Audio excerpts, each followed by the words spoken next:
Hi and welcome. Hello world. From December the 1st. Can you believe it? It's December the 1st today. I'm opening my advent calendar that I don't have. My virtual advent calendar. Perhaps I should find one of those. I'm sure there's some apps with virtual advent calendars on them. It's December the 1st and yeah, last week was obviously Black Friday. So I want to know today, did you buy anything in the sales last week? Anything at all? I'll tell you what I purchased in the end, just so you know, keep you up to date.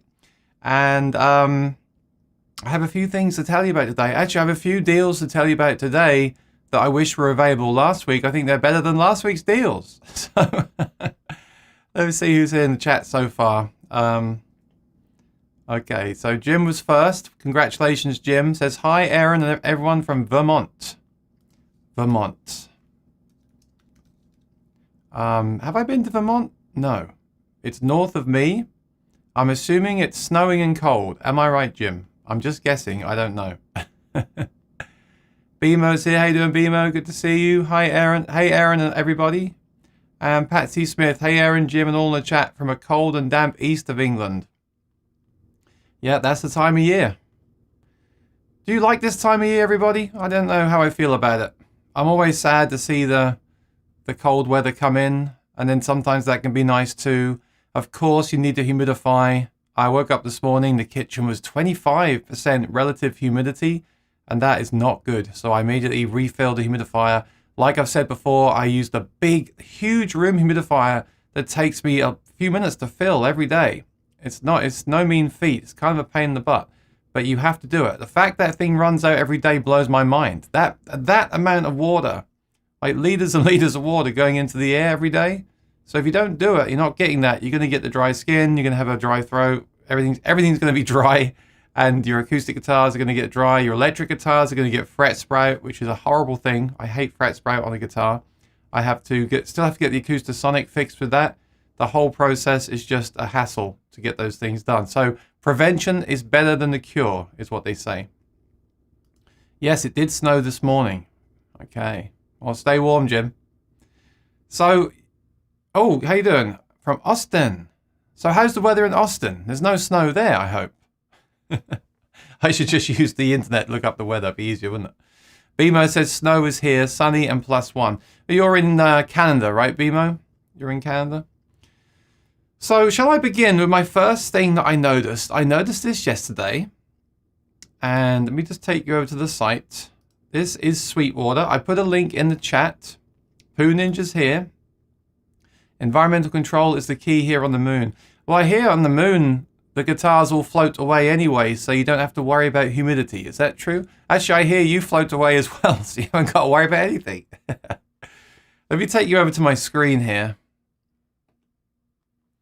So I spoke about this last week. I mentioned that Thomann, you can get these from Thomann. Of course, if you're in Europe, you're going to get this from Thomann. If you're in England, you're going to get this possibly from Andertons, but I'm going to say Thomann because I have affiliate links with Thomann. Sorry, Andertons. You're getting your advertising today anyway with my shirt, so that's fine. We're even. I just noticed this, and I didn't see this last week. So sorry to talk again about the Quad Cortex. It is a hot topic. I do have one again. I do really like it. Is it perfect? No. Would I like them to add a bunch of features like a looper and different ways of controlling it? Yes, definitely. Do I think they'll do that? I think they will, but I don't want you to buy one of these based on what may happen in the future. I think the actual amp sounds are great. I think the form factor is great, and I'll be making a video on that, on those thoughts. Lately, I find myself waiting more and more for firmware to come out to make a video, and that just shows how frustrating the whole firmware thing is, because I just keep waiting and waiting for some of this firmware. But it is a great product. I do like it. It's probably my favorite of all the modelers. Based purely on form factor, I would say, because I need to be portable myself. So this is a good deal. Look, if you buy one right now, the price is the same, $1,849. And you get a free case. Now, the case is $120 plus tax. So I think this is good. For 7 more days, you can get this deal. The great thing with Sweetwater is, you know, I genuinely like them, not just because I use their affiliate program. I must have, I don't want to even think how many things I bought from Sweetwater before I even had a YouTube channel. I just love that. I love the whole way they work and do business. They're great. This is the best deal you'll find on this. If you look for this on Reverb right now, people are going to want $2,200. So for $1,849 with the case, and don't forget, you also get the 30 days trial. So if for some reason it doesn't work for you, if you realize you do need a looper or you want to go and get a Kemper or a Helix or something, you can return it. So again, don't buy it to return it, but it's nice to have that security. And I always want to shop from places that have that security just in case it doesn't work out. So I think this is a great deal. The only downside is they're not in stock right now, but I'm thinking if you pre-order it, you will get that gig case still. So if you pre-order it now, and I don't think it's even a bad thing if they become in stock in March, because by March, they may have released a few major firmware updates, and then you can think to yourself, okay, the firmware is now where I needed it to be, and it's in stock, and I've got the gig case, and then you'll accept the order and take it. If you get to March and they call you and say it's in stock and there've been no updates and people are saying that they've completely abandoned the project, which I don't think is going to happen for a second, but let's say the worst thing happened, like you don't want it anymore, or there's a new Helix, or they haven't done any updates on the neural, then you can just cancel the order.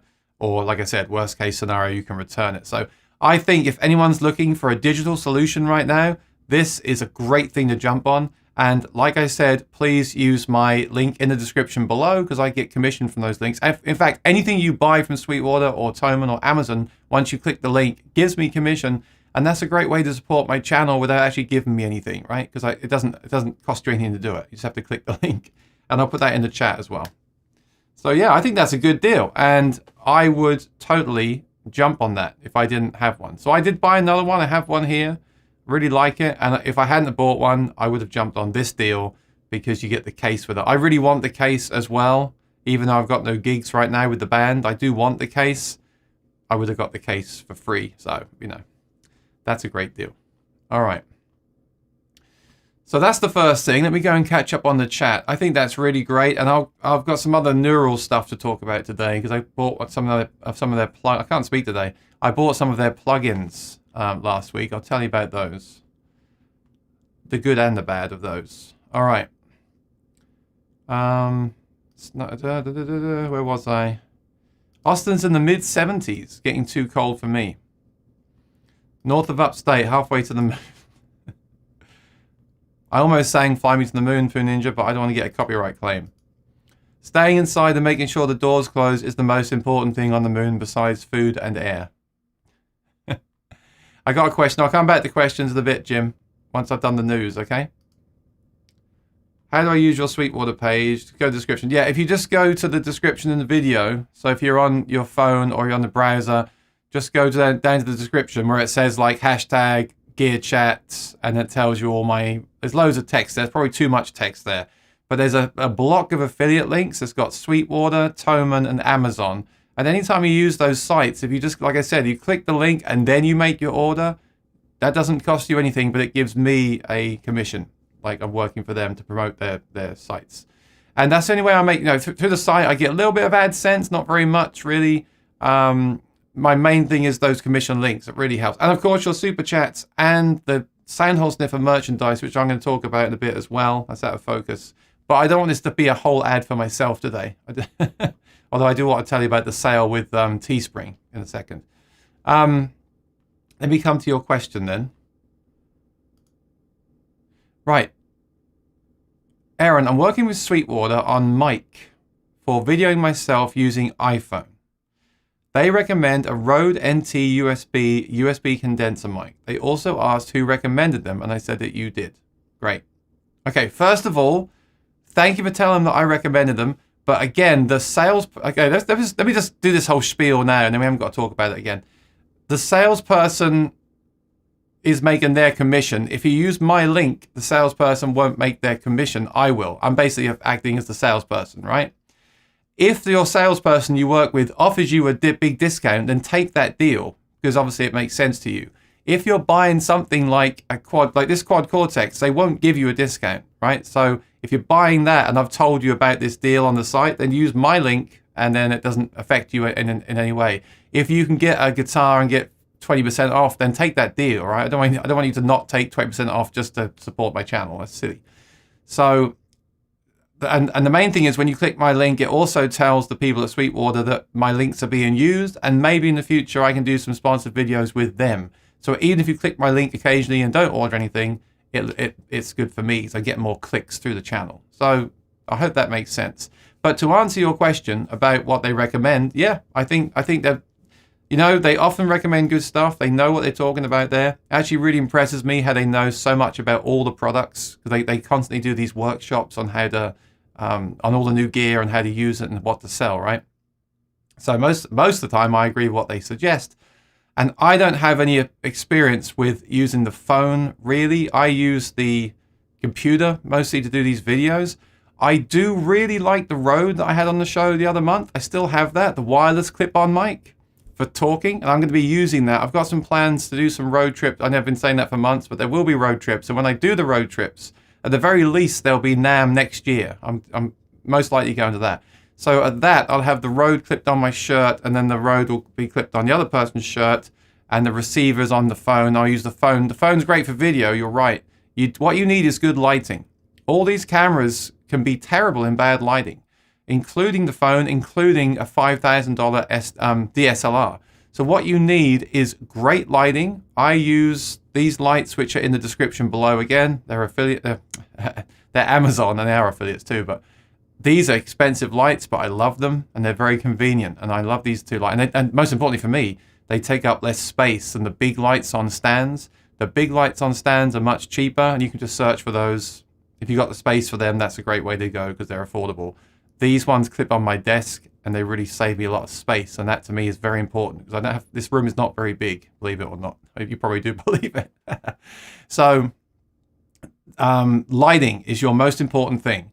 And then if you have one of the latest iPhones, whatever, those cameras are great, especially the rear camera. If you use the front camera, you can monitor yourself, which is useful, but the rear cameras are always better quality. And make sure you set that quality in the application. In the camera application, you can set that quality there. And if you don't, it may be recording at a lower quality. And then the audio, of course, is very important. For talking only, I love those wireless mics I mentioned, the Rhodes, the Wireless Go 2. It's great, and they've just released a new, what do you call it? Lapel mic as well that clips into it. So you can use that if you don't want the big square mic on your shirt.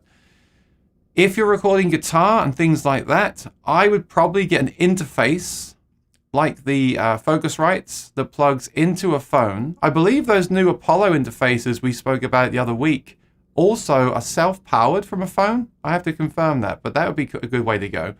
An interface in the phone and a real mic, like a Neumann, like this. If I'm doing real guitar reviews, sorry, wrong choice of words, not real, because everything's real, but if I was doing my guitar reviews, I would use something like this. Again, though, this is a premium microphone. I can't focus today. It's focusing on my face. The KM184, right? This is what I use for my acoustic guitar demos, and that's really great. Not discounting the more affordable ones, especially USB. Yes, you can get USB mic that plugs straight into the phone, and you can use that for your voice and the guitar.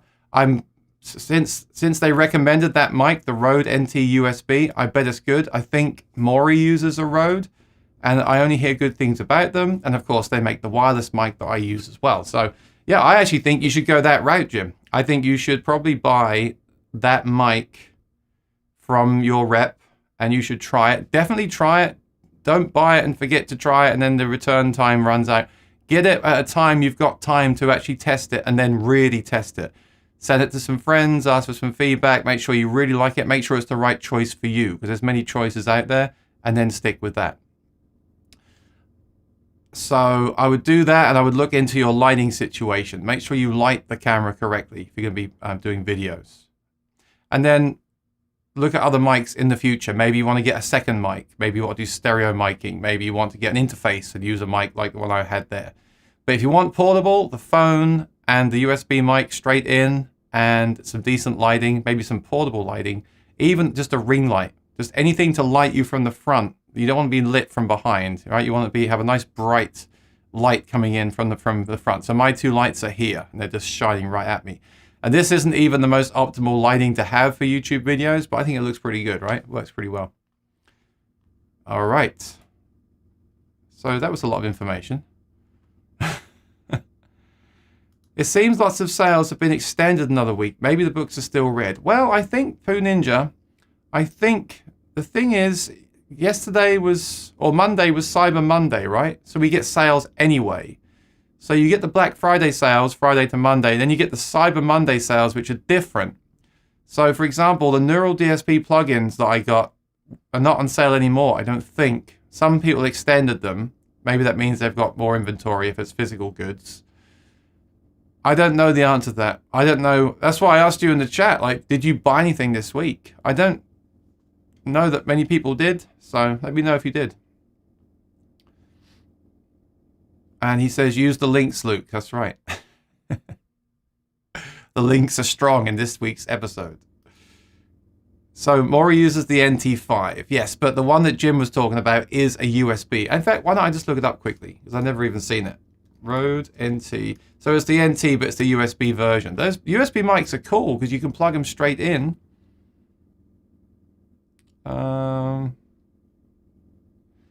Which one did he recommend? Because there's the NT USB. Let me just show you the website. Look, there's the Mini and there's the NT USB. I assume you mean this one, right? 169. That's nice, actually. I like it. It looks cool. It's got the pop shield as well, and it's a nice pop shield, isn't it? It's nicely made. They do make good stuff. Occasionally, you've got to be careful with their cables. When I bought the Wireless 2 from Sweetwater, it didn't have the right cable for my phone. I had to then buy that cable as well. They don't include all the cables with these things, so be wary of that. Make sure you order the cable as well. Because if this does power from the iPhone, which I'm not sure if it does, but if it does, make sure you get the correct cable with it. That may be an additional accessory. That was what happened with mine. And they didn't tell me, and then I couldn't use it for a few days, which is very frustrating when you get something new and you can't use it. But yeah, this looks ideal. For starting out making videos and stuff, this is ideal. And then in the future, this could be a backup. If you upgrade to something else, this could be like a backup or a secondary mic, right? Yeah, and I'll obviously check the reviews, and reviews are not always reliable, but you can get an idea. Look, 55555, fantastic. Okay, so great. And for that price point, you can't really go wrong, can you? I'm trying to read if it powers off the phone. A lot of these things will just power from the phone, which is great. You just plug it in and go. And remember, I learned in the summer the hard way. I knew this, and I chose to ignore it, which was silly. I made some videos in Nashville, and on the way to Nashville, I went to N Stuff Music, did a great video, but the audio wasn't usable. I never posted it because the audio wasn't usable. If I had something like this and the guy was holding it, or if I had that's why I bought the new wireless mics. If I had those with me, it would not have been a problem. So next time I do a video like that, it would be much better. The video is great from the phones, but the audio is not. And not that the mics are no good. They are, but the mics are in the phone. So the phone is miles away from the speaker. The speaker needs to be near to the microphone, and that's what you can achieve with an external microphone. So, all right, Ian's here. So we're speaking about Star Wars and Doctor Who. This is a real sci-fi episode as well as the Links episode. He says, how are you getting on with Neurospeed software? Okay, I'll tell you all about that next because I've got some thoughts on that. You're getting the Headrush MX5. I'm sure that's because Padded Pedal Room has one, right? My mind is still boggling somewhat over different solutions available. Okay, we'll talk about that because I've got a lot of thoughts on that. I'll come back to that in a second. Yeah, I don't disagree, BMO. The KM184 is a seriously expensive mic. Do I even believe that those crazy expensive mics are worth it? In my heart, not really. You know, well, in my heart, yes. In my mind, not really. But that is a good mic, and I use it for all my videos, and now I want to just keep using that same mic. But the problem is, not just is the mic more expensive, you also need the interface to go with it. The interface would be as much as the USB microphone. So I think that USB mic is a great way to go. In fact, it'd be good for me to get one too and compare it to... Wouldn't that be a good video? To compare that all-in-one USB Neumann mic to my KM... Not Neumann, the Rode to my KM184. With my Apollo interface. That'd be a really good video. That's the kind of video I like to do with Sweetwater in the future, those kind of videos. Because it doesn't really matter to them which one wins, because they'll sell either way, right? Poo Ninja, I did not. I'm saving for something. I'm not sure what it is, but I'll be needing strings again soon. I'll use your powerful link. Thank you. I just ordered a bunch of strings. I ordered the Fender electric strings, a few 10s and mostly 9s. I think five sets of 10s, because I use those less now just on my telly, and 10 sets of 9s. I use those on my Strats mostly. So I ordered a bunch of strings because they were 15% off yesterday. Of course, we all use what our friends use, right?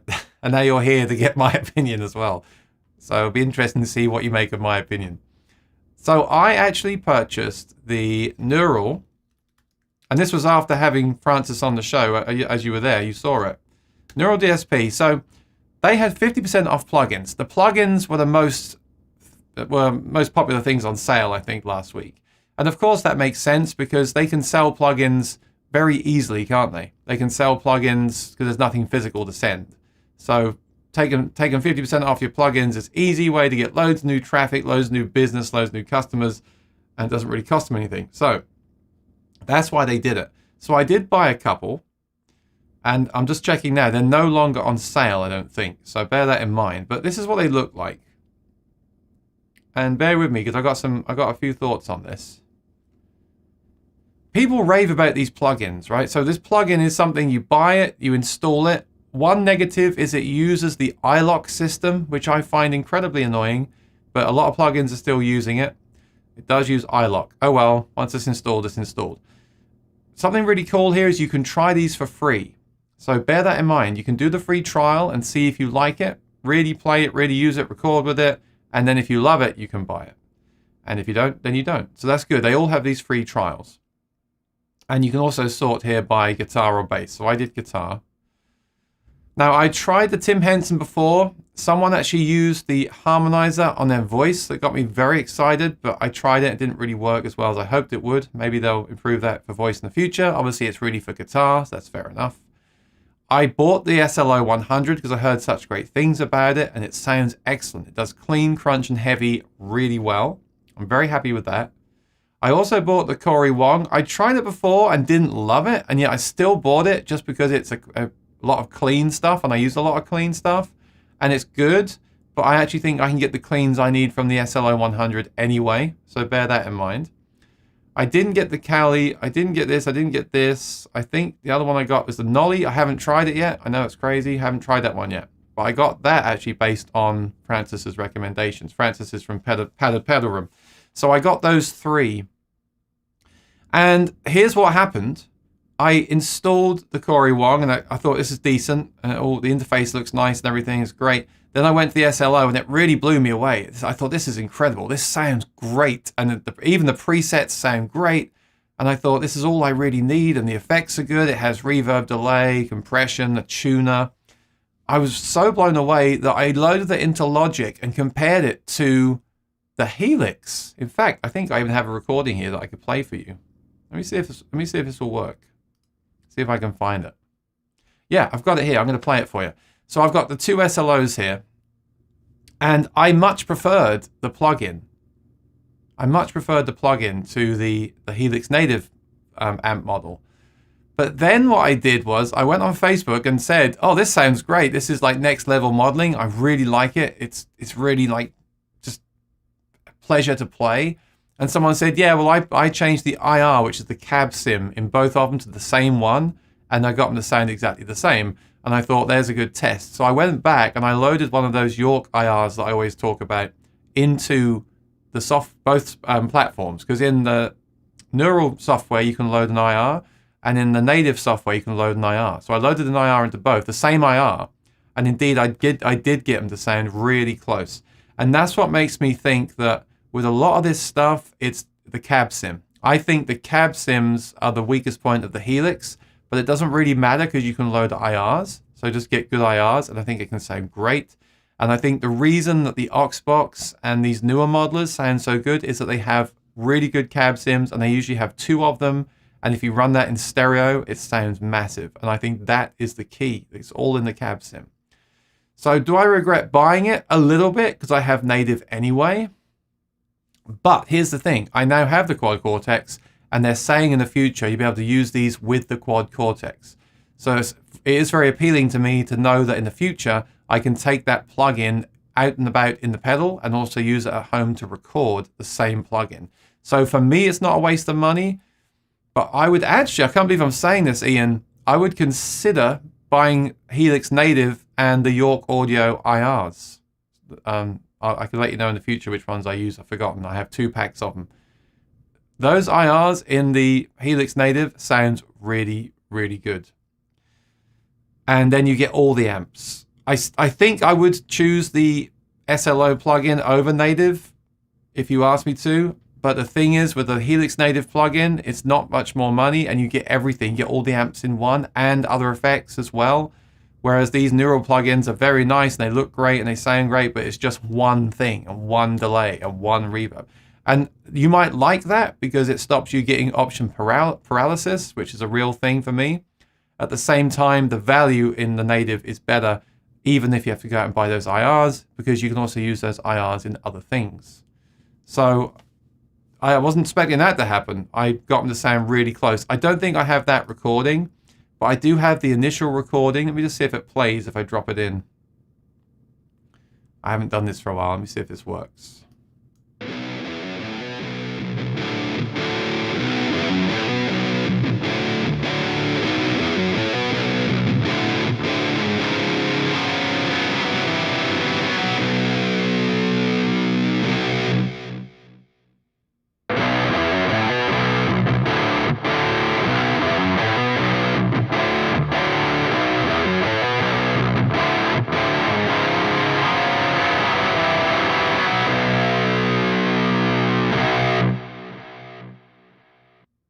Let's do this again. I want to get your opinion on this live. So do me a favor, grab some headphones if you can, because listening through a phone doesn't really tell you that much. I mean, with an iPhone, the new ones, if you turn it into landscape mode, you get the stereo effect pretty well.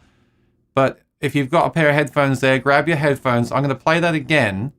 And there's 2 SLO recordings there, and they're not using the same IR. I want to know which one you think sounds better. And I don't know if we'll agree, but I'll tell you why once we've done that. I'll just give you a few minutes to grab some headphones if you have them. And then we'll do that again. And then I'll talk about the MX5 as well, Ian. I'll talk about that too. We could talk all day and all week about these digital things. And the truth is, I just played through an amp lately, but I still enjoy talking about them because I see the potential in them. And I see the benefits to using them sometimes. There we go. See, all the joys of the learning curve on a new device. It sucks. It does. It sucks to start again every time. Like, I use Logic. I would never think to switch to Cubase because I don't want to have to sit and learn it all again. So why do we keep jumping between these different digital modelers? I think it's like the old Nintendo Sega thing again. Use an SLO model for most of my tones. Right now I'm enjoying the Jazz Chorus 120. Okay, so Poo Ninja, if you're there and you've got headphones or speakers, tell me which one of these 2 sounds the most like an SLO. That'd be really great. Lewis is back, baby. Oh, so Ian already has IRs. Okay, I'll check them out. I agree that all the sims are very similar, but IRs make a difference. Well, the only one I really think that with is the Helix. People have made videos about the Helix cab sims can be made to sound good. I'm sure they can. But if I just load a Helix amp block and throw in those York Audio IRs, it just comes to life. It just sounds so much better. And I wouldn't be surprised if the next Helix, addresses that. But they kind of did address it. They were very smart to allow you to load in IRs. Because if you couldn't load in IRs, then I wouldn't be able to use the Helix, really. You're not without loads of tweaking. And I don't want to tweak. The benefit of these plugins from Neural is, let's say you own an SLO and you want a digital version. You buy the SLO plugin and it sounds like an SLO. You haven't got to really do all these tips and tricks and fiddling, right? Lewis got the Logic 90-day trial and a hard drive SD card. Great. Let me know how you get on with that recording. All right, I'm going to play that recording again. Hopefully you grab some headphones. If not, don't worry. But that would be... this is just an off-the-cuff experiment that I'm doing here. Okay, here we go.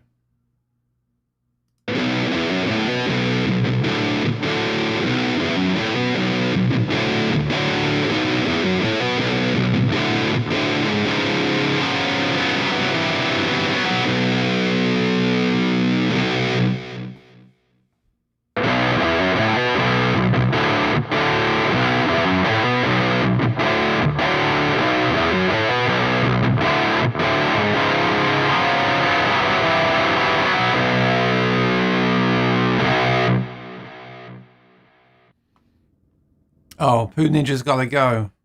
And I wanted your... Okay, do me a favor then. Later on, listen to that and tell me which one you preferred. All right? But I want you to do that before I tell you my thoughts. Because once I tell you my thoughts, then it's going to maybe sway you another way. Did you see the video this morning from Anderton's comparing the Mexican Strat to the American Strat and the Mexican Telecaster to the American Telecaster? And Rob Chapman actually got it wrong with the blindfold on, and then he was still wrong when he took it off. Like, he was using his eyes to decide which one sounded better, clearly. And we had that the other week on the Martin show, where when I couldn't see the guitars, I could clearly hear the difference, and once I could see them, I heard less of a difference. It's really fascinating stuff. All right, Maury, how you doing, buddy? I need to wait and watch the replay, no problem. Well, this is interesting, and I thought this was going to happen. So we're saying we prefer the first one. Now, honestly, listening to that, I do too. The first one sounds more kind of... The mid-range is softer and scooped, and the second one is more kind of... It's kind of brittle, right? And when I hear that back, it makes me think the second one is a worse emulation, because it's not as... maybe as organic sounding as the first one, but I really think that's because the first one has that softer mid-range sound. And the thing is, right, now we've got some conflicting opinions. I think in that recording, the first one sounds better on its own because it's that softer mids. The second one almost sounds boxy and harsh, and it's aggressive. But the second one is the neural. It's really fascinating to me because when I played that neural, the second one on its own, it's in the headphones. I really enjoyed it. It just felt like I was playing more of an amp. Like it just felt really powerful. And the first one sounded really, in comparison, bad to me. But listening back now here, just sitting to them, and I thought this the other day too, I actually think in a way the first one sounds better. So maybe that is a credit to Line 6 and the Helix, and maybe there is no best option, Ian. But I can tell you when I sit and play them in the room, the neural to me is just much more fun to play. And I think that's got something to do with that powerful mid-range. And you also hear at the end the effects are more kind of, I don't know, I think it's just a bit more HD to me. So I don't know. But based on that information, maybe the native plugin is the way to go, because like I said, you get 12 amps, loads more effects, and you can load IRs into it. And no one else is really doing a plugin like native. These ones from Neural look great, but they don't have many options. You have to keep buying more and more and more, and it'll end up costing you $1,000. Whereas native has everything.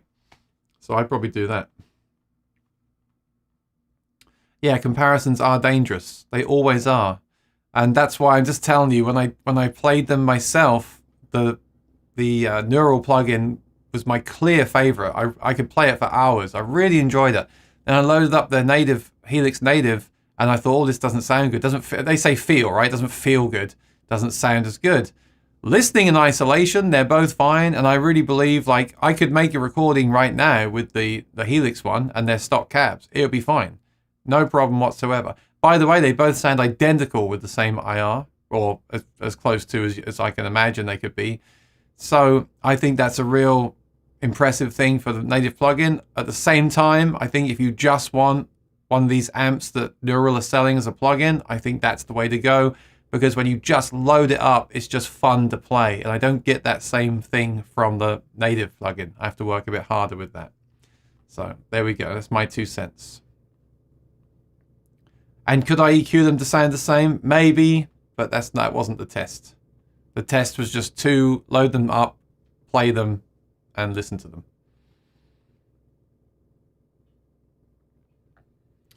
Exactly. In a mix, in a band, I really think in a band, that second one is going to really be, you can hear that mid-range. It's going to like be right up front in the band.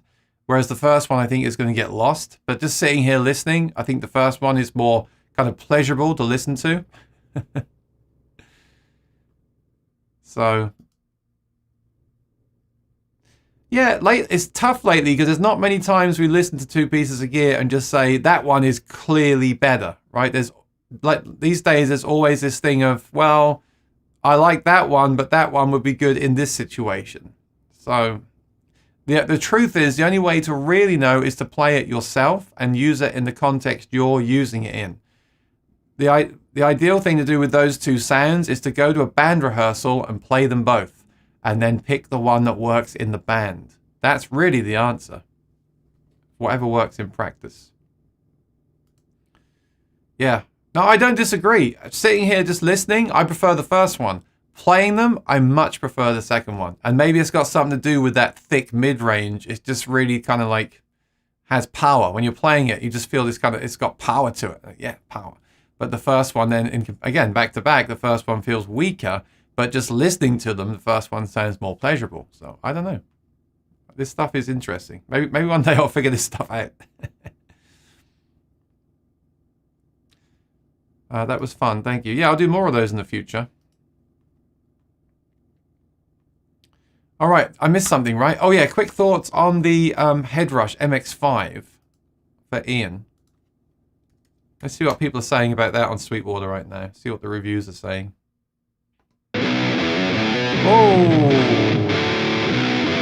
No. That does sound good, actually, doesn't it? That was the first one, right? Oh dear, mind blown. Let me delete that. Okay. MX5. Okay. Incredibly small. They've sold out. Must be popular. Incredibly small. $400.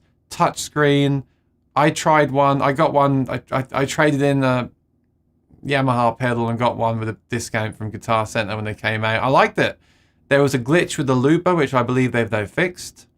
I thought there's some great things here, Ian. Like, I think it's great that the patches are seamless. Some modelers don't have that. There's a gap in between.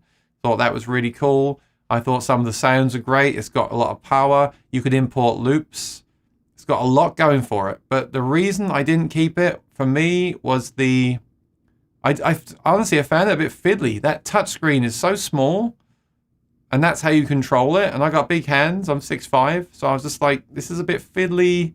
The touchscreen on the QC is bigger. The QC isn't that much of a bigger device. It's more expensive. But I thought, as I'm getting the QC again, I don't need the MX5, and that's why. Because the MX5 isn't small enough to fit in my gig bag, so that didn't really fix anything for me. And there's no computer editor. I think, did someone say there may be one at some point? That would be cool.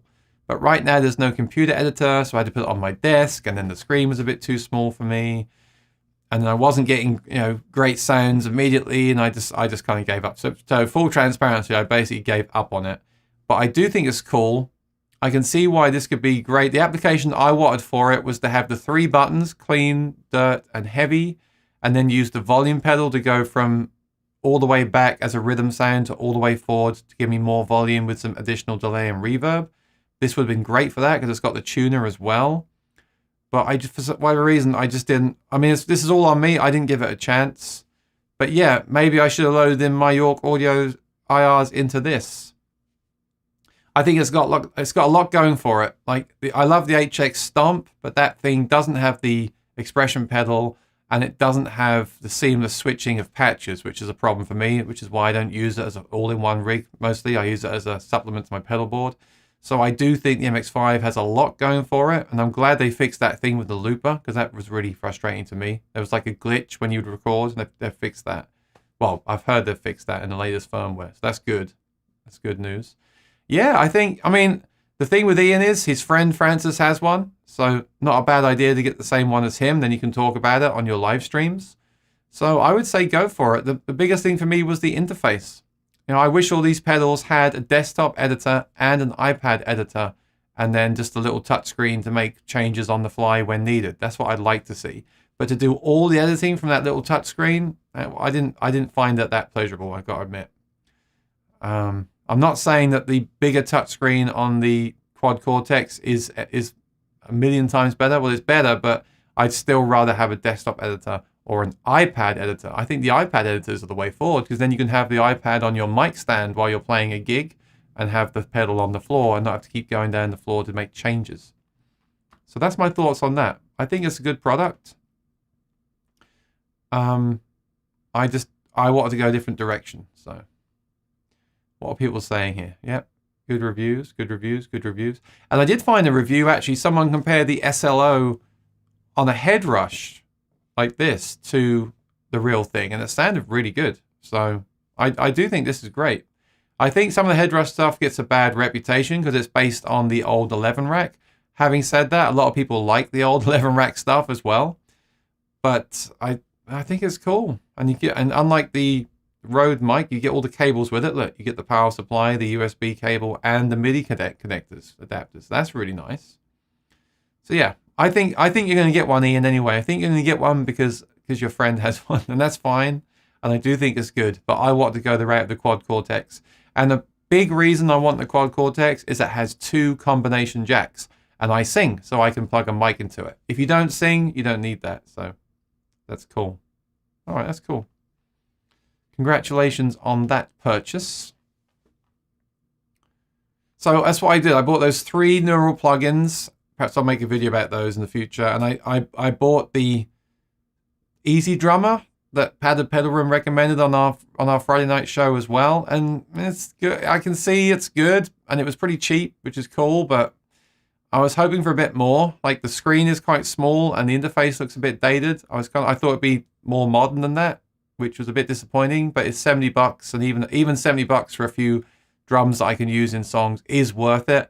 But I'll probably still be using Band in the Box for a while. I don't know. I haven't gone deep enough. Maybe there's stuff in Easy Drummer that will make me change my mind. But at first look, lately I want the stuff to look good. I want my software to look good as well. That sounds incredibly shallow, but I think it's important, especially now a lot of us have high definition screens and things. I don't want to see like 1998 graphics. I want to see 4K modern day graphics. To me, that is important.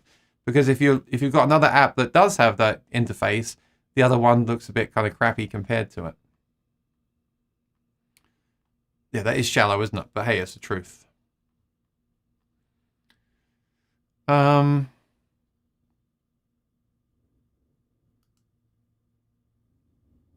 What is the good enough level for someone playing it on their phone scrolling? What's good enough? Well, the truth is, Lewis, anything is good enough. I bet I could buy a $30 pedal on Amazon and we can make it good enough. That's... With this channel, it's more about, is it good enough for me? And that's a different thing. Ian says, LOL, Lewis, you're so right. But then we prima donnas don't record music for that. Exactly. We insist on... Exactly. And it's not... Like I said, we can make anything sound good enough. I don't like that argument. I could use a $30 guitar with a crappy pickup at a gig and everyone will love it. Yeah, that's true. We know that. We know that the person's voice and the song choice and the way they're talking and looking and smiling is more important than the guitar they're playing. But the person playing that guitar needs that guitar to feel and sound good in order to be relaxed. It's like if you go to a wedding and wear a nice fitted suit versus wearing one that's slightly too small for you or slightly too big for you. You don't feel as good, right? Just my opinion. Don't hate me for it. Ian says, I used to be a software developer, so small touchscreens don't worry me. I just loathe menu diving anyway. I'm looking forward to trying it out though, like a kid at Christmas. Yeah. What I want to see is, I want to see the pedals with a very easy to use interface, whether that's your touchscreen or just a great interface like the Line 6 have. And I want to see them all have an iPad editor like the Kemper does now, where you can put that on the stand and have both. You can go down the floor and make a change if you need to, or you can use the iPad app to make a change. And Kemper have really killed it with that. It's funny that Kemper are the first to do it, even though their hardware is the oldest. Pretty hilarious, actually. Ian, I always forget about just making the music or making the video good enough. Sometimes look for excuses not to do it, but it's fun. Most people won't know the difference. I do that too, Lewis. I think, oh, well, I won't record today because I need to go get my hair cut, or the camera's not quite dialed in. what these are excuses not to create, and we should ignore them, right? You have to just make a goal and do that thing that day the best that you can, because whatever you do will never be perfect anyway. And that's talking about making videos. That's not even talking about music. With music, it's the same, because no piece of gear is perfect anyway. Any gig you play, you're going to play something and think, well, that's not perfect. I played last night, and for a few minutes, I was thinking my sound isn't perfect, and I've been looking into and researching gear for years now, full time on this YouTube channel, and I'm still not satisfied. So what does that tell you? That tells you that you're never going to find an answer. You're just going to find what works best for you, and you're going to compromise and decide that's good enough and move on. And I've kind of done that with a few things now, and I'm still doing the channel because I still want to see what comes next and keep an eye on what's developing. And I still enjoy this stuff, but you can't just constantly search and search and search, because you get older and older and older, and you spend more and more money, and you end up getting nowhere. And then you finally get the thing that you think is the thing, and you wake up the next day and it's still not good enough. Sometimes that's just the way that people think, right? So you just get the thing and use it.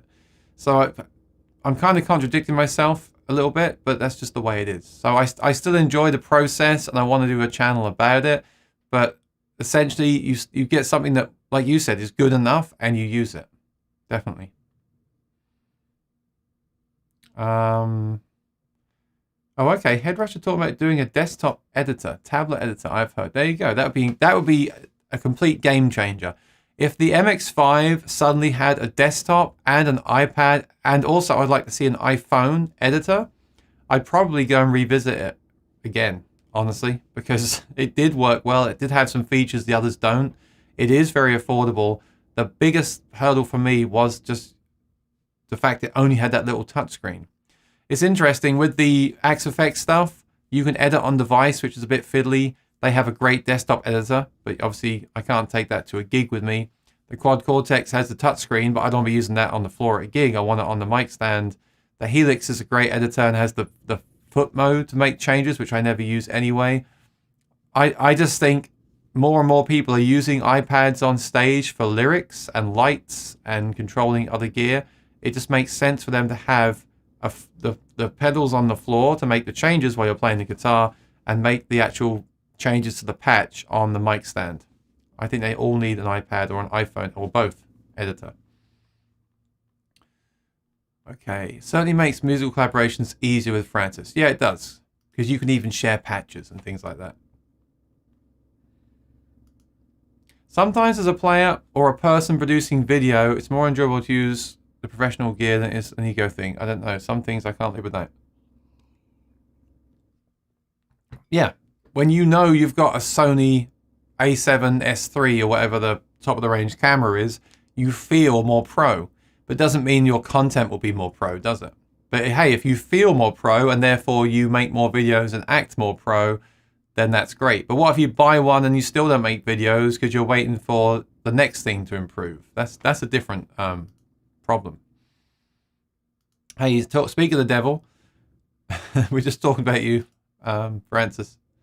I like to believe the way we feel. Oh. I like to believe the way we feel, how comfortable will affect our creativity. It's about emotional landscapes, how to express them. Yeah, if you've got a guitar you love to pick up and play, you're going to play it more, right? Of course. Never satisfied, just make the most of what you have. But that's the other thing, make the most of what you have, yeah. Always put things in perspective. Well, I just learned the hard way, Lewis. I spent a lot of money trying lots of different things multiple times, and I'm here to tell you that's a waste of money and time, and that's why I have the channel. At least I can help you maybe by showing you these things. I've still spoken to people that said, well, I don't care, I want to try it myself. Okay, that's fine if you want to do that. That's absolutely fine. I'm not saying you shouldn't. And ultimately, the only way you really learn what works for you is to experience it yourself, right? That's just life. But I'm here to say I've got some advice and some things to contribute. That's why I have the channel. And yeah, do listen to what I'm saying here, because obviously what works for me won't work for you. But just put in the back of your mind, just plant that seed that I said, just so you don't go down numerous rabbit holes like I did. Then again, maybe it's not a bad thing that I did, because I wouldn't be here if I didn't, right? So who knows? Where will this go in the future? Who knows? So we'll see. Have no regrets, I suppose. But just trying to give you some things I learned. Yes, they were. So when you pick up... Padded Pedal Room has shares in Headrush. Off to see one of my former guitar students play a gig in a bit. When I was 7, I taught him scales and chords. Very cool. Now he's in a rock band. Very cool.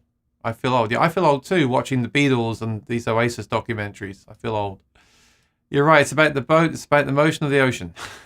Where do you get that from? Oh, getting the pedal. Well, when you get the pedal, Ian, let me know what you think. Give me a review. You can send me a video clip if you want. I'll play it on the show. You're right. You can't be waiting for the next best thing. You've got to use best what you can. Yes, of course. So we actually started the show talking about someone wanted to make videos with an iPhone and a USB microphone, right? That's fine. Those videos can get millions of views. Whereas my setup here with the DSLR and the 2 external mics and the lighting and the sound controlled wall panels and things might get 50 views. It's not about the gear. It's about what you do with it, right? It's about you. People are watching you. So it's better to watch me. Well, I was going to say in 4K. Maybe it's not. Maybe it's not good to watch me in HD. But it's better to watch the person with a nicely lit room and a nice audio. It makes it more enjoyable and easier to do. But if they're not giving you good information, you're not going to watch, right? You're going to turn it off. If you don't like the person, you're going to turn it off. That's really a good lesson to learn. Bradders is here. He deserves a sound effect. I've got cupboards. I'll translate for you in America. That's closets. I've got cupboards full of stuff that I thought I'd use because of recommendations. Some of them I'm going to keep forever. Others I'll get rid of. This is one of the conditions of gear acquisition syndrome. That's right. I have too much stuff too. I'm about to sell off a load of stuff myself, because that's the other problem. And then sometimes you get so much stuff that you don't use it. Oh, that's why it's called YouTube. Good point, because it's about you. It's for you. That's right. All right, I want to tell you about this other thing, because this applies to me. And I just learned about this today. Let me just pull it up quickly. Spring. So Teespring, I always put my links to my Soundhole Sniffer stuff, right? Teespring is where I sell the mugs and the shirts that I made to support the channel. Well, for tomorrow only, they got 15% off. And the best thing is, here's the code, holiday15. What's great about this is that it doesn't affect me. So last week, I almost set a discount for you, which would have come partly out of my commission from my shirts. And I didn't do it. I didn't get around to it. But they've now announced that they're doing 15% off themselves. So they'll take the hit, not me. So if you want to buy one of my t-shirts or mugs or stickers, if you do it tomorrow and use that code, you'll get 15% off. And the great thing is, teespring.com are taking the hit, not me. So I will get all my regular commission, which is really cool stuff. So let me put a link in for that. It's also in the description below, as I said before. Teespring, let me just get you the link on there. Teespring.com. They seem to have changed the name to spring.com, but whenever I use that, it doesn't work. I still have to use teespring.com. But it says teespring.com/Aaron Short Music. I'll paste that in the chat. Actually, it's not. It's /stores/Aaron Short Music. There we go. Oh, I've got a different URL here. Oh, this is the one that's coming up on my screen. Let me just see if that works. So and also Christmas is coming up, holidays are coming up. This is a great gift for someone that's into acoustic guitars, and you can buy it for them and then explain to them what the heck it means when they say, well, what's a Soundhole Sniffer? Let me just make sure that link works on my phone.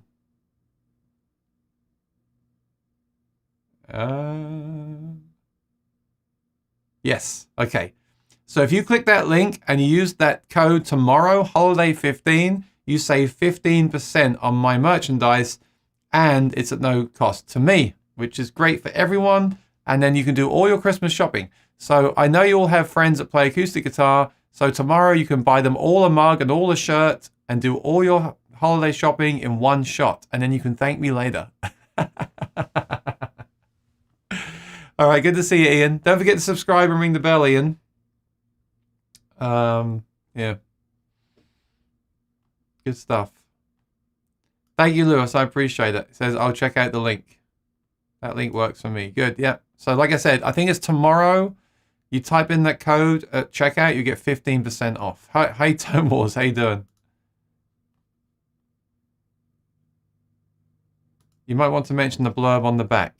On the back of what? On the back of the t-shirt? Oh yeah, each t-shirt has different sentence on the back, a different phrase. So check that out first, in case you get one that you didn't want. It tells you on the screen. Oh, let me just show you that. I could just share my screen, couldn't I? It'd be much easier. Why is it?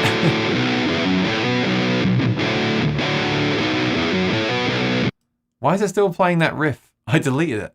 Anyway, now I'm gonna have that riff in all my videos now. This is what it looks like. That's the mug. I love the mug. And that's just one thing on there. Smells good. That's the sticker here. The sticker is a square. So you have to cut it out yourself. Bear that in mind. These are the shirts. They're the different colors. And each one has a different phrase. So Heaven Sent.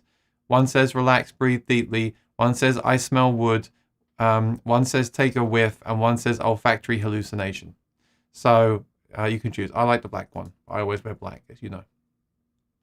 Oh, completely wrong. You can choose any phrase in any color. I haven't been embarrassing. I haven't been on my own site for a long time. Okay, so choose the phrase that you want. I have all black and I have the red one, but I forgot that you can have a different phrase on each one. That's silly of me. Choose the phrase you want. So let's say I want Heaven Sent. Click on it, then choose your size. I'm extra large, and then choose the color. Yes, of course, that makes more sense. So I have a red one like this, which I haven't worn yet, and have my other ones are all the black ones. But I've seen people wear the green ones and the purple ones and the blue ones. So I like the dark blue actually as well. And they do all the way from small all the way up to 4XT. So there you go. 15% off tomorrow only, I believe. Which is my favorite? Well, I actually like the blue. I have the black ones because I wear black all the time. And I like Heaven Sent. Heaven Sent is my favorite too. Yeah, I like the black one.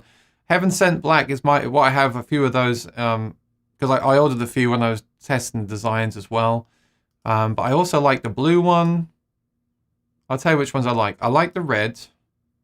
I like the blue. And I like the black. But honestly, they're the colors that I know. I normally wear blue and black all the time anyway.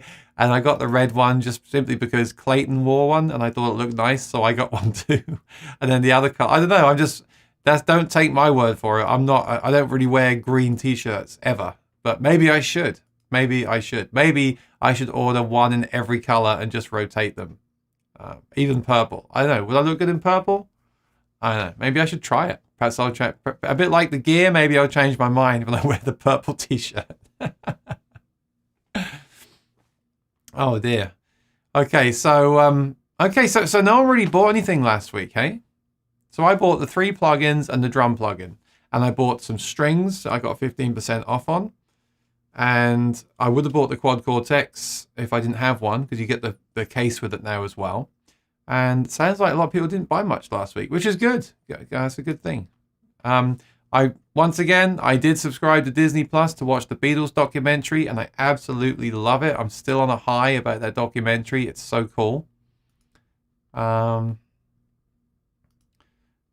a good point. If you wear the green one and then put the green screen mode on, you could make it any color. So a bit like a modeler, you could have any color shirt. That's a good point.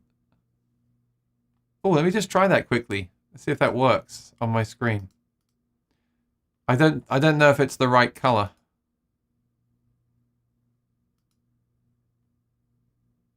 So look, check this out. See if it works. So here's the screen, right? There's the green. If I turn on green screen and select the background,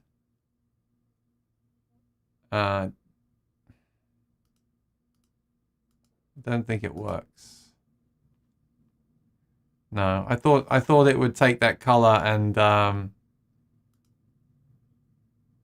thought it would apply the green screen to that, but it's not doing it. Oh, hang on. Oh, well, look. It did a...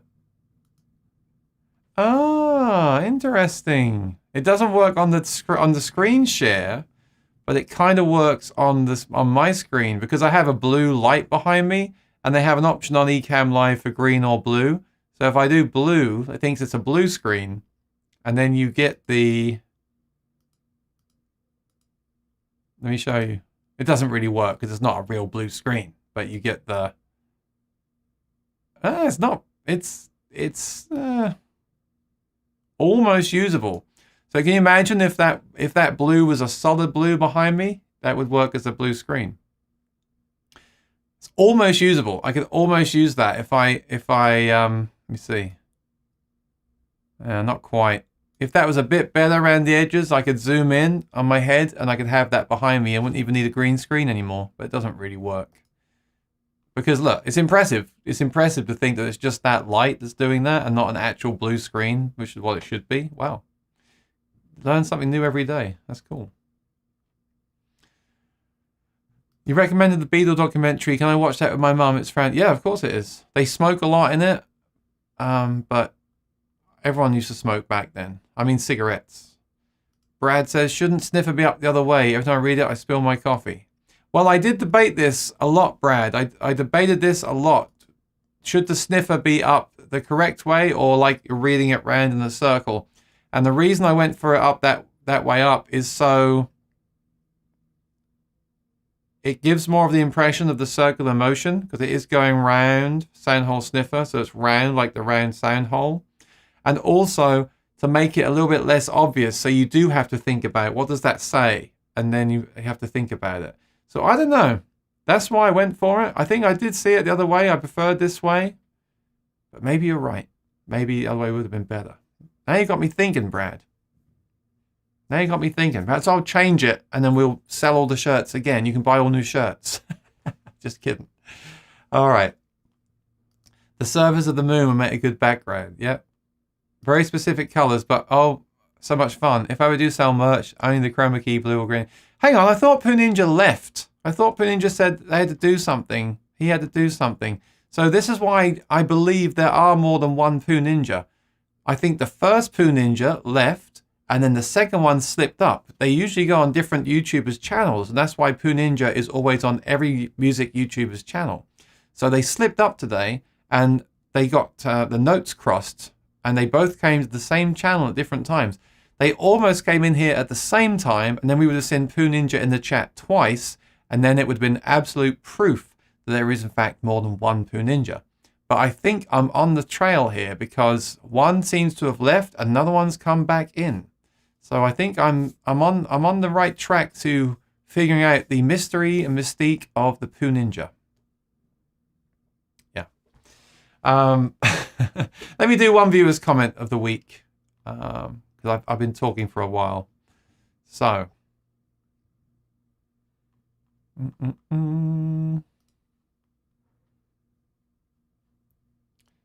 Okay. I'll just do.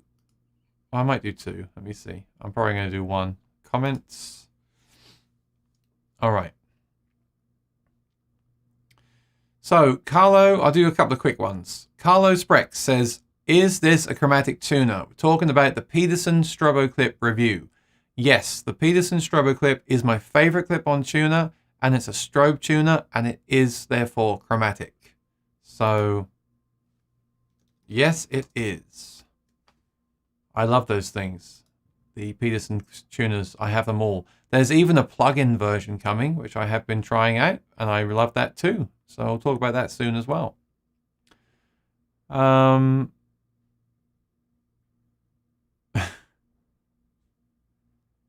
looking for an easy one that I don't have to do a bunch of stuff with to answer. Hang on.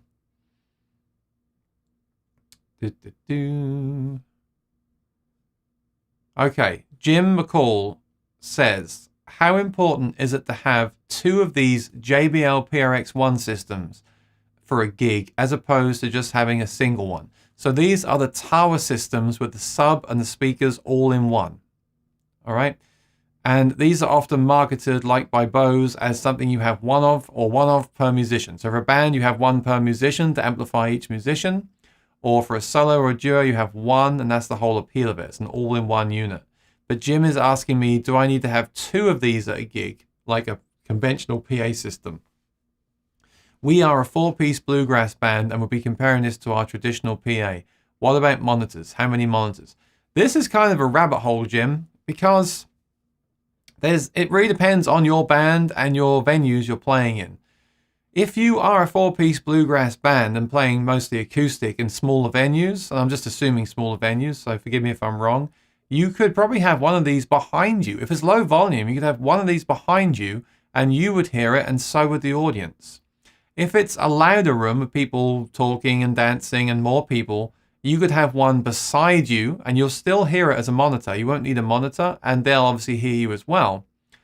But I always struggle with these questions about what do I need for a gig, because it really depends on how loud you want to be, the size of the venues you're playing, how loud your audience is, and other factors too. There's many factors with this volume thing. So why I can't really answer it. I can only tell you what I've used in the past. So if I was doing a 4-piece band, I would probably, I think your idea of having two is a good one.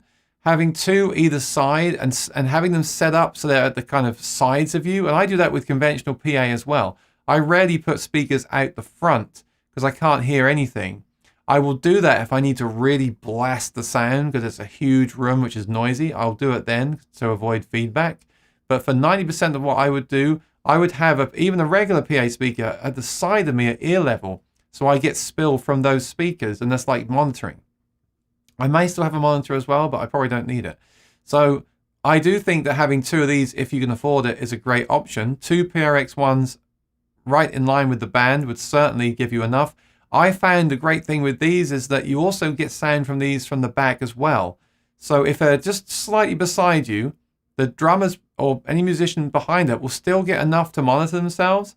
The people standing beside it will certainly hear enough, and you could also go slightly in front of it if you want to hear more. Obviously, being wary of any feedback. These do have anti-feedback built in, so that should help with that as well. But I think two would be great. I think if you only have the budget for one, that's fine too. Again, depending on the rooms you're playing.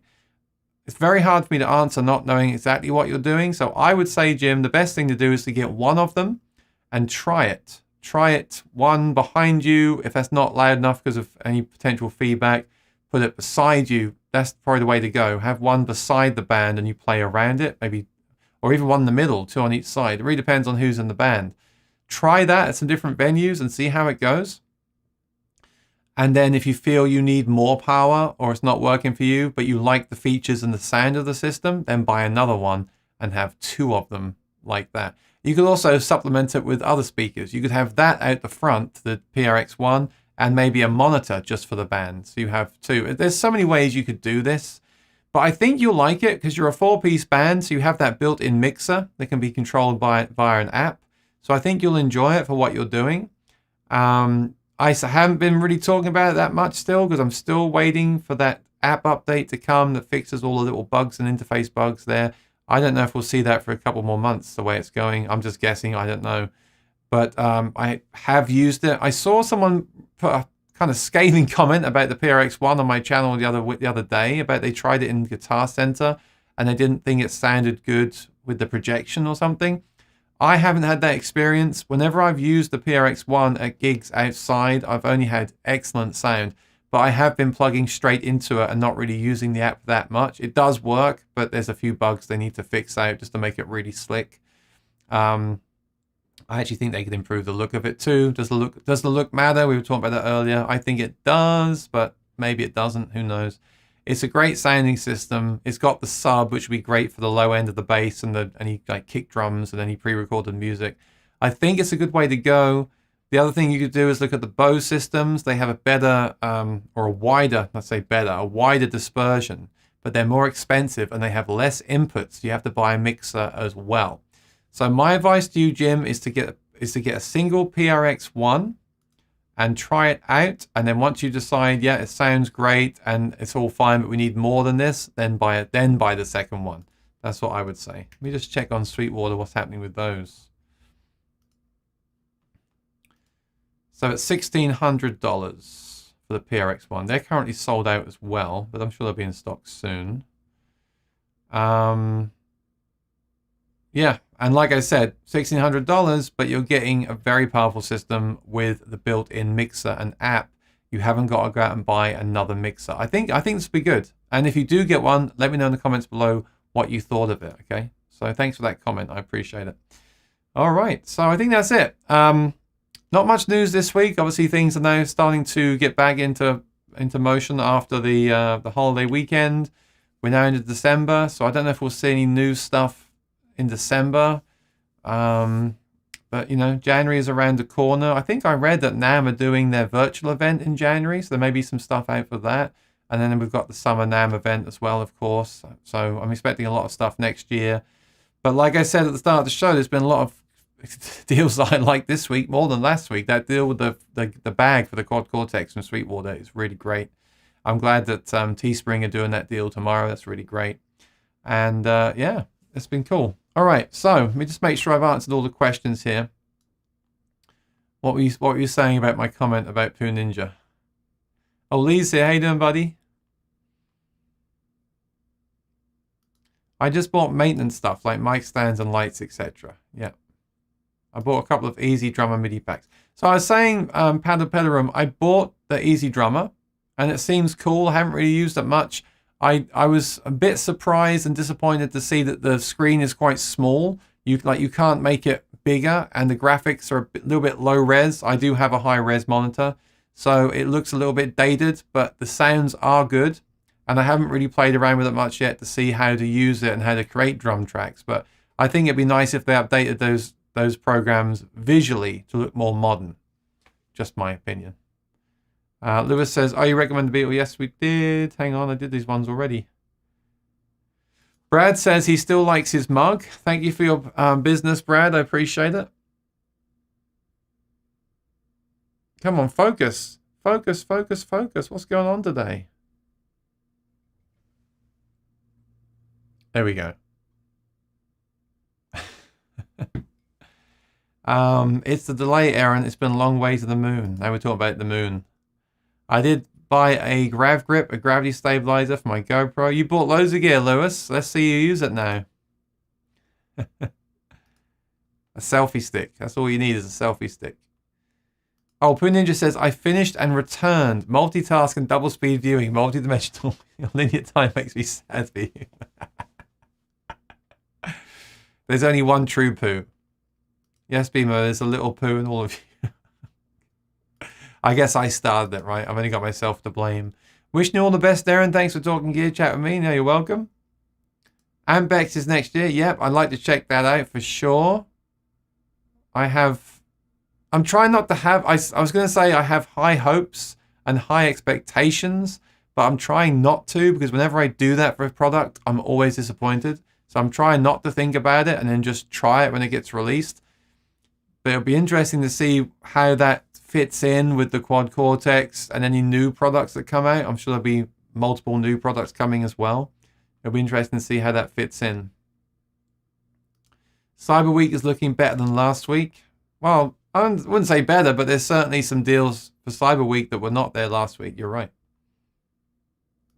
Is it so hard to make the interface resize? Exactly. Why can't I make it full screen or just any size that I want? Why is it only got to be one size? Unless I'm missing something.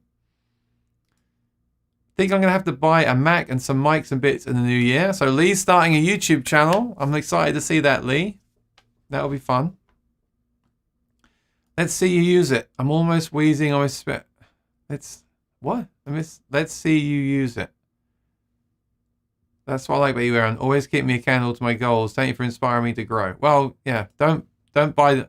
I'm kind of talking to myself as well. This is like self advice as well, Lewis. I'm telling you, and I'm also telling myself. So I'm telling you, don't buy that new gear this week and then not make a video this week. I'm also really telling myself. I've got some things I want to do as well. I just bought a Logitech Brie. Is that the cheese, Brad? You mean Brio? There we go. A Logitech Brio. Oh, so that's is that the 4K camera? Yeah, I've heard they're good too. Again, the lighting is the most important thing with the cameras. Like overhyping a fancy meal, then being disappointed. Promised loads of high. Yeah, it happens with everything. Everything new that comes out and everyone says it's going to be the best thing ever. Like I'm seeing it now with the RC600 by Boss. I'm not saying it won't be the best thing ever, but everyone's just raving and raving, and they're even planning how they're going to use it and what they're going to do with it. And I just think it's dangerous because a lot of people, again, I might be wrong. They might get delivered what they want, but it's so easy when you think like that to then get it and be disappointed because you've overhyped it so much. Oh, you laughed out loud when I said let's see. I'm challenging you. Yeah, post a video by the end of today with your new gear. There we go. That's a challenge. All right, I'm going to wrap things up. Thanks for watching. Please subscribe and ring the bell. I'm getting so close. I'll just give you a quick update on the channel numbers because I'm just so close to 10K. And the day I get to 10K, I'll go live and have a little party, have a drink with you to celebrate. So close. So please share this channel if you've got friends that will enjoy the gear chat and the live performances on Sundays. Check out Sunday's performance if you missed it. That was fun. 9,854. So less than 150 now to get to my goal, 10K. That is my goal. Very excited. All right. So they're still talking in the chat about cheese. I'm not going to talk about cheese anymore. There's enough cheese in here already. So I'm talking about the music, by the way. I got to go. Thanks for watching. Have a great week. I'll see you on Sunday this week. I'll be on Sunday for the performance. And I'm going to go off right now and try to make a video review of one of my Martins. And I'm really, really keen to review some stuff and sell it on to get rid of some stuff. I just don't want to sell stuff without making the content. But I also only want to make the videos of stuff that I do think was good, even though I'm selling it. Does that make sense? I don't want to make videos about stuff that I'm selling because I don't like it. That just seems like a waste of time to me. So look out for some stuff maybe coming tonight or during the week. All right, take care, be well, be safe. I shall see you next time. Go make some videos. Bye-bye.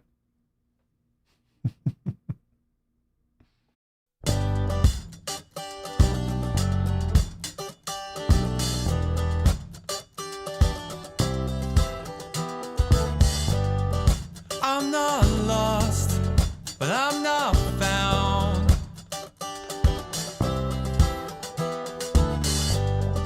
I'm not up, but I'm not